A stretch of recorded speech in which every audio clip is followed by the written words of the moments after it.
Broiler ఏదైతే కోడి ఉంటుందో అది వాడడం వలన మీకు అంగస్తంభన ప్రాబ్లం వస్తుందా?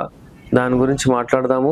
ఈ కోడి బ్రాయిలర్ ఏదైతే ఉంటుందో మీరు చూడండి, నేచురల్ ఏదైతే కోడి ఉంటుందో అది చాలా యాక్టివ్ ఉంటుంది. దాన్ని పట్టుకోవాలన్నా కూడా చాలా కష్టం. మీరు ఆ కోడిని పట్టుకోలేరు. కానీ ఈ బ్రాయిలర్ కోడి అస్సలు నడవదు.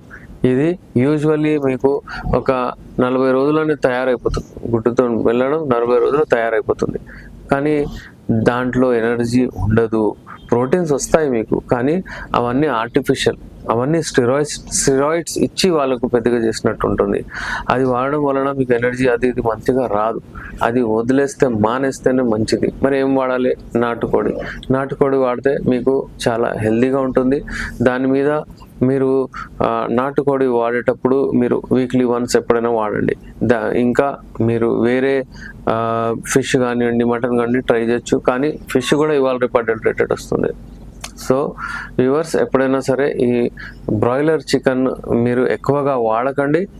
వాడిన తర్వాత మీకు చాలా ప్రాబ్లమ్స్ వస్తున్నాయి. కొంతమందికి జాయింట్ పెయిన్స్, కొంతమందికి యూరిక్ యాసిడ్ లెవెల్స్ ఎక్కువ అవ్వడము, కొంతమందికి ఏంటంటే వాళ్ళకు బాడీ యాక్టివ్ ఉండకపోవడము, బాడీలో షుగర్ లెవెల్స్ ఎక్కువ అయిపోవడము, అలాంటి కేసెస్ కూడా చాలా వస్తున్నాయి. So better to avoid broiler chickens. ఇంకా ఒకవేళ లైంగిక సమస్య వచ్చేసిందంటే వాళ్ళైతే అస్సలే వదిలేయాలి.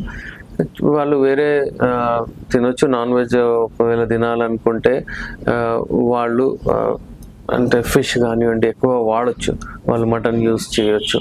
సో ఎప్పుడైనా సరే మీరు ఈ కెమికల్స్ తిన్న తర్వాత ఈ కోడులు ఏవైతే తయారవుతున్నాయి పౌల్ట్రీ ఫామ్లో, వాటిని అవాయిడ్ చేస్తేనే బెటరు.